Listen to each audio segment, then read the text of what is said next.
day at around noon, it starts like after that's the amount of hours that it takes for it to come out. All of a sudden, you don't feel hungry at all. You feel no hunger, and you feel light, and you feel much lighter. Your body can go 40 days with all the reserves that we have and all the extras that we have, because we have a lot in our cells.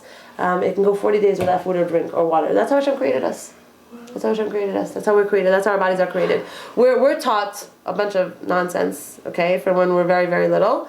That this is healthy and this is not healthy, and eat this and eat that, but that's a whole different conversation. In essence, the way it really is that right now there's Eis Tzar Yaakov. We're in a situation right now. Klal Yisrael is in a situation. Last week there was just, a father of two little girls, a katzin in the tzava, general in the army, and a beautiful guy, from man, that was killed from our own fire. Right, from our own fire, and murdered, and then the week before, it's constantly happening. It's constantly happening, and we are able to put a stop to it. We are able to put a stop to it, because what is the cycle? The cycle is we come back to our shoes, we come back to Klal Yisrael, we come back to Yiddishkeit, we come back to Kedusha, we come back to Hashem for real. Come back to Hashem. What does come back to Hashem for real mean? Come back to Hashem for real means really bringing Him into my life. Having a real relationship with Him.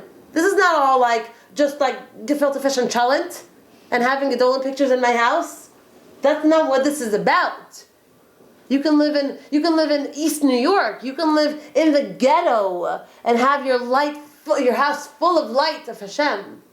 Has nothing to do with where you live, and it has nothing to do with what you're wearing, or obviously none of that stuff. Obviously, right? It's clear to all of us. All it has to do with bringing Hashem back into the equation, bringing Hashem back, Kaylee back into Michael, and Kaylee back into Israel, and bring him back into the equation. How do we bring Hashem back into the equation? By making Him known to ourselves first.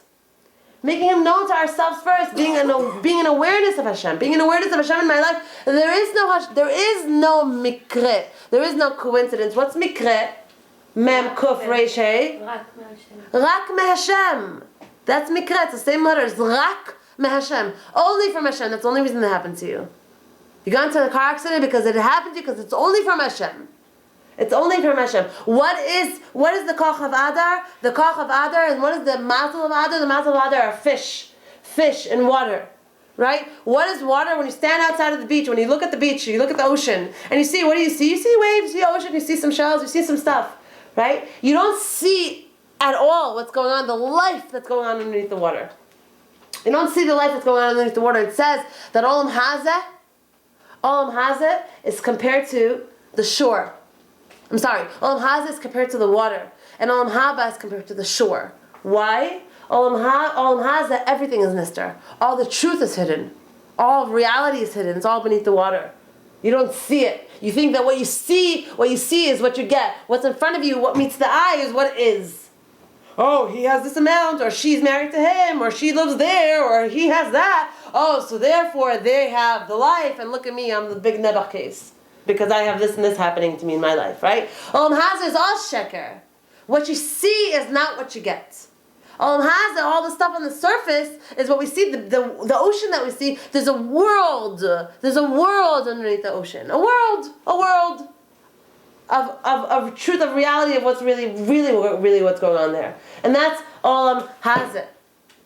Olam Hazeh is, in order to see the truth, you have to pass the Hester. If you want to pass the Hester, you have to dig deep. How do you pass the Hester? How do you pass the not clear stuff? The seeing Hashem when it's dark, seeing Him when it's dark, seeing Him when it's dark. Seeing Him with Anochi, Aster, Spanai, when there is no clarity, when Jews are being shachted in the streets of Jerusalem and in the streets of everywhere. When it looks like the world is hating us, where everyone's screaming against Klal Yisrael. My student, my 12th grader in SK, comes up to me after class with a picture. She went to a park in Queens with her friends, and on the bench she was sitting on was etched into the bench, support BDS, destroy Israel, apartheid. It was etched, and she ran away with her friends.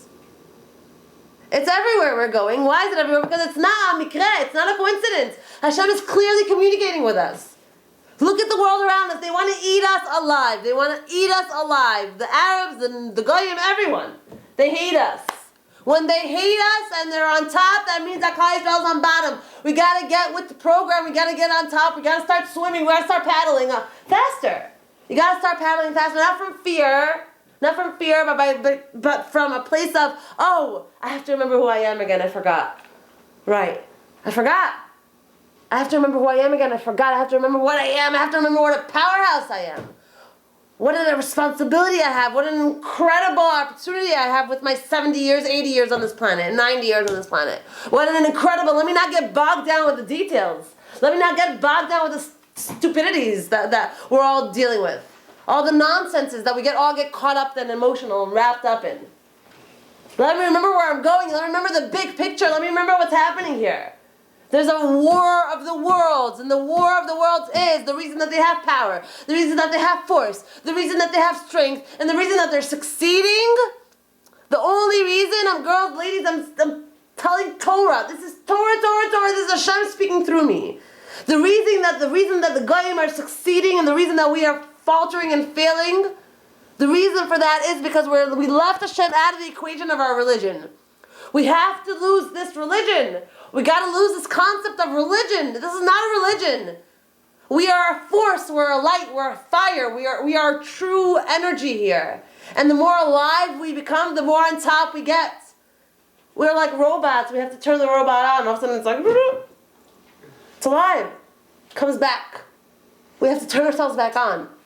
The only way for me to turn myself back on is to get reconnected. The only way for me to get reconnected is to bring Hashem more into my life. That is it. Make it more real. And not from like I don't know how to do it. If you don't know how to do that, join my Emunah teleconference. Starting on March 6th. And it's amazing. Because it teaches us the baby steps, the ideas of how to do this. How to do this. How to do this. We have to do this. If not for me, for my sister that's drowning, for my brother that's married to a shiksa, for all the assimilation, for the silent and spiritual Holocaust that's happening around the world today, and for me. When I change, the whole world changes. I create a ripple effect. When I get more in touch with my neshama, I create a ripple effect. I create energies that affect everyone in the world, and this whole thing starts to balance out. You'll see. Why is the pressure on? The pressure's on. The more we pull an ostrich move, the more the Jewish people pull an ostrich move, like, oh my gosh, it's happening over there. Oh my gosh, I would never go to Israel. It's so dangerous. I'm not going to Israel. It's happening over there. So Hashem's like, okay, it's happening over there. All right.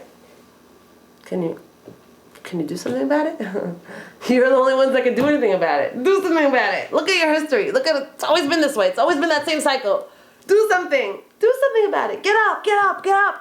Remember, you're only here for a few years. You only have this time. You are a light. You have this mission. Remember what we used to be like. Remember what the Jewish people were. We were kings and queens. And it wasn't because we were queens and kings. We're emissaries of God, of truth, of reality, of clarity. The non-Jews need us. The non-Jews need us. They want us to be the big brother. And we keep saying, nah, you be the big brother. Like, no, you be the big brother. Nah, I'm nothing, I'm no one. You be the big brother. You show us the way. They're like, no, you show us the way. And every time we start playing this like, no, you show us the way, then they're like, bam. Slap us down. And then we're like, shot with like Holocausts and Antifadas and stuff like that. That's what's happening. That's all that's happening. That's what's happening. If I make a move in my life, one move, two moves towards truth, towards reality, to come out of my bubble, of this is this and this is that. No. It's all on Isaiah. It's all Hashem trying to awaken you in your life. He's putting you in hard situations so you can wake up and talk to Him. That's why He's putting you in hard situations. That's why you're in difficult situations. That's why this is not working out and this is not working out and you wish this was that and your wish list keeps getting longer and longer because He keeps trying to communicate with you. There is no big God story going on right now. There is no Yetzias Mitzrayim right now with Kriyas Yam Suf. There is no lightning and thunder. It's not happening. Hashem is communicating with us, especially during Adar. Right now, Anochi ha'aster espanai, and when it's dark, when the Megillah doesn't say Hashem's name once, know that Hashem is through the whole thing. He's there all throughout. You see it. It's stitched into the Megillah. You see how the whole Megillah is like one gigantic coincidence. It's like, oh my gosh, and this and that, and it happened to be that Mordechai was by the Shar Melech, and all of a sudden he heard big stone stars, and he told him, and a year and a half later, he can't sleep at night, and he reads to him that thing, and he did the whole thing, how the whole thing happens. The whole thing happens that way. It's not what happened then, it's what's happening now. Everything looks like this one kind of big kind of mystery. It's not a mystery. It's spelled out in our history books. Be a Jew, they'll leave you alone. Try to be anything but a Jew, they won't get off your back. And they will kill you. It's not like why should I do that? He's so mean. He's not so mean. Not at all. It's all love. Why is Hashem acting like that? Because it's almost like your oldest son. Your oldest son is like, it's supposed to be a role model for the rest of your kids. Right? And he's acting like a goofball, and you're just like, oh my gosh. Right? And he's just like the worst example ever. You know? And your kids like learn from him. He throws his shoes wherever he wants, the underwear hanging on the chandelier. You're just like, and you can have a talk with him. Tell him. Aside from the fact that I think that you have amazing potential, and I think that you're incredible, you're also an example to everyone else that's living in this house. You're what everyone else looks up to. He's like, what? Why are you being so mean? Right? And you're like, what do you mean? Like, okay, if you don't stop your behavior, and if you don't stop trashing my house, and if you don't stop waking up at 2 o'clock in the morning and eating the whole nosh cabinet, then you will have to sit in your room without anything for 4 days. Nothing. No electronic devices at all. Maybe some food. I'll throw a bone in every so often. And he's like, what's your deal? You're supposed to love me. And you're like, yeah, that's exactly what I'm doing. I'm loving you. Because you're turning into like this gigantic brat, and you can't grow up in my house. Right? You can't be a result of this family. Right? I have to do something right now. Right? Love. It's more of a pain to have to discipline him than to have to let him do whatever he wants, and to watch whatever he wants, and then just let him be quiet and sit in his room and not have to deal with him. It's much more of a pain to deal with him than to not deal with him. It's not like, Hashem, why are you being so mean? You're killing us out. Because you're not getting it. You are superstars. Superstars. And the world's falling apart. And you're going down with it. And that's it. That's our mission here during Adar. Our mission of Adar. The avodah of Adar. The avodah of Adar. So we have 9 days left to this month, and then we have another 30 days. So we have 39 days left to this tkufa of Adar. And the tkufa of Adar is what the energies that come down into the world is. I'm just going to get this right. I didn't say half of the things that I was supposed to say here or whatever. I don't want to get this right. 1 second. There's so much more. Okay, whatever. Okay.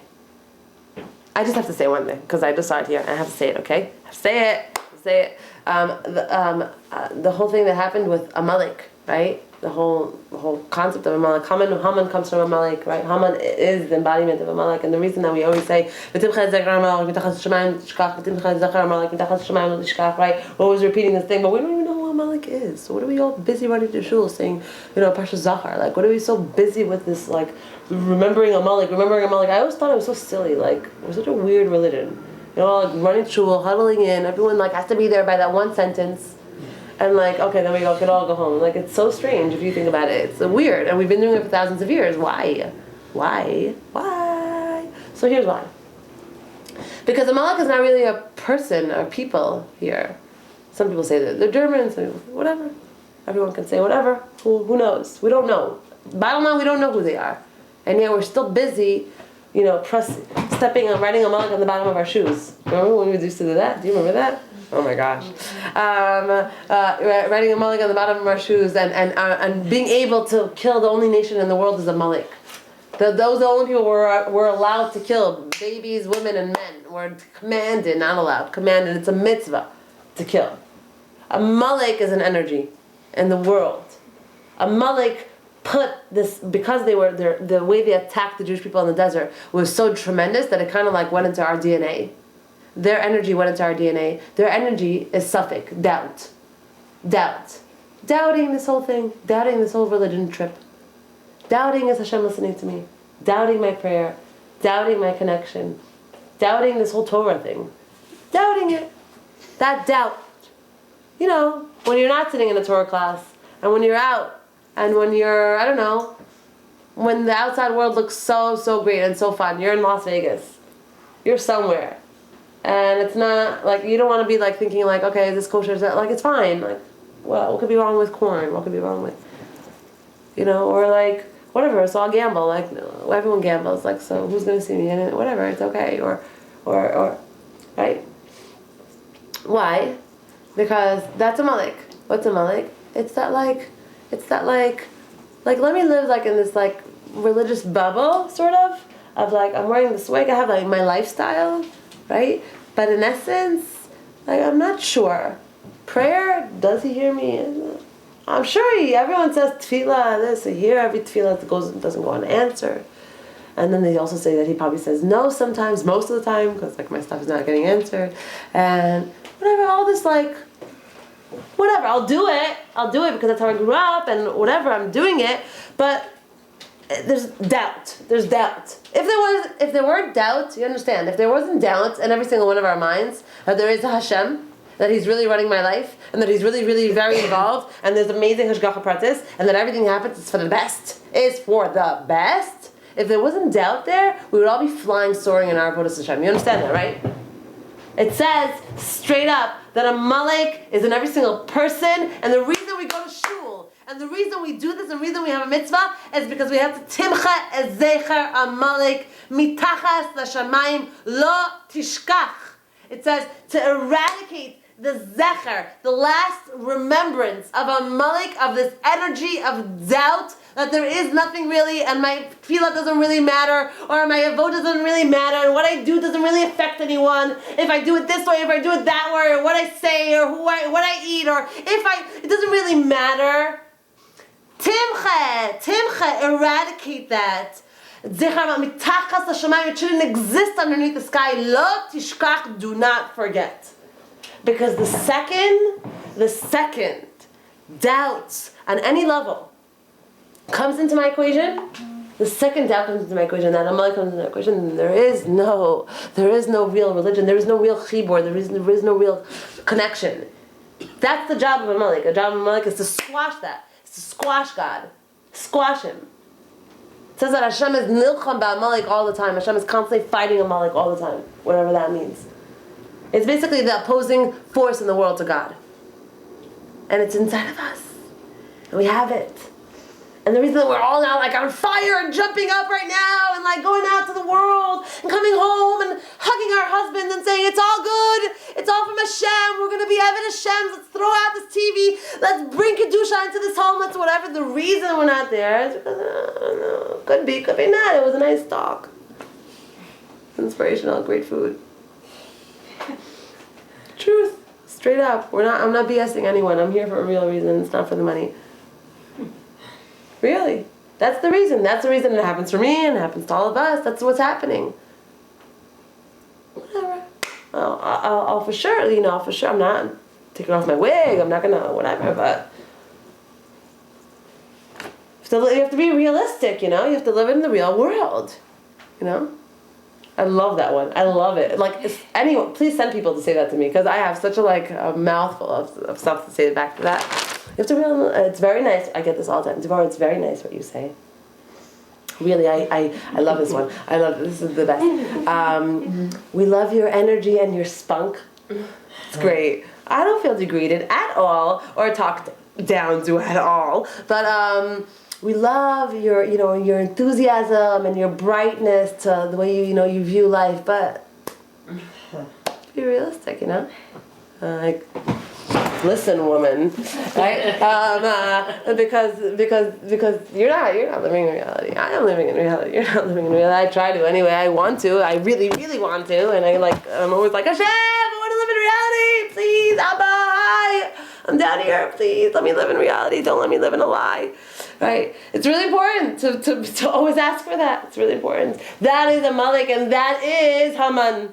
That is Haman. When was the Haman's downfall? Haman's downfall was the second that Esther chapped the whole thing. Esther was kind of brilliant. She chapped the whole thing.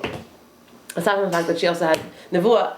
She chapped the whole thing. The second she understood what was going on, she started davening. The second she started davening and telling everyone to fast for her, Haman's downfall started that same day. Their downfall is in our hands. It's not in Trump's hands.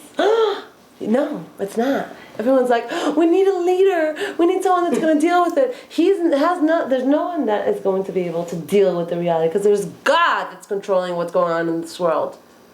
And the reason that they're getting bigger is because we're getting smaller. So if we get bigger, they get smaller. That's what happened. She chapped. Everyone started to do tshuva. Everyone started to come back to Hashem. And his downfall started right away. Now you have to understand, he was like one of the highest, most... Everyone bowed down to him. This took 9 years. He put out a decree. It was happening. And the whole thing started to come down, and the whole story turned upside down. V'nafochu. Everything turned into v'nafochu. Upside down. Upside down. You want to see upside down in your life? You want to see things being so incredible? For us, the Jewish people, for the Jewish nation, for these text messages of babies falling on their heads and kids going off the derech and kids overdosing and fathers being sick with cancer and mothers being sick with cancer and people getting stabbed and shot, and we want to see all that end. We want to see all that end. We have to fight Haman. We have to fight Amalek inside of ourselves. Amalek inside of ourselves is walking the walk and talking the talk and putting our money where our mouth is and being, not from and not religious, Jewish, a Yid, a Kadosh. You think it's easy for those tzaddikim that lived the Kedusha life? It wasn't easy. They gave up on so much. They sacrificed their whole life as emunah. But you gotta walk the walk. We gotta do it. We gotta save our brothers and sisters that are drowning ourselves. It's not happening there anymore. It's gonna get closer and closer if we don't wake up. The ostrich thing is not working anymore. It's starting to move closer and closer to us.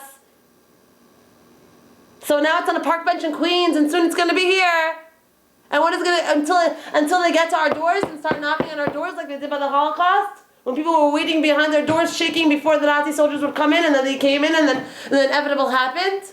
Why? Why? We have the power to change things. This is not a nice class. I'm not teaching you like cake decorating. This is like real deal. This is how it works. This is what it is. This is the emes. The emes is we start rising, we start Hasheming, we start really doing things, we start really making shifts in the world, and we start shaking the world starts to shake. And all of a sudden they start to fall. And all of a sudden Israel starts to climb up, and people start doing tshuva, and people start coming for Shabbos, and people get divorced from their shiksa wives. And people start to heal from their machlos. That is the only way. It's the only way. It's not going to help to just be like, okay, if I ignore it long enough, it's going to go away. It's not. And no one's going to solve our problem but us. We're our own enemy. We're our own problem. And Hashem says to us, you don't understand the sweetness of life with Torah, with Kedusha, with me, with Emunah, with throwing away these wigs. Let's throw away these wigs. And really, really look Jewish. I didn't really just say that on camera, did I? Oh my God. Okay. But it just like dawned on me for a second. Oh, I couldn't come out. Not because it's Sephardi halacha, Ashkenazi halacha, la la la. No. Because we have to be fire. Fire. Fire. Go to shul, take your kids, get them to kiss the Sefer Torah, dance with them. Get them excited about who they are. Get yourself excited about who you are. Talk to Hashem in your own words, in your car, in your kitchen. Know that He's sitting right there. You see? Drill yourself, drill your brain, drill this concept into your mind. You don't understand what kind of vibrations you're going to be creating in the world just by doing that, just by living that way. Before you drink your cup of water, Hashem, I want to make a bracha. You know why? Because you told me to.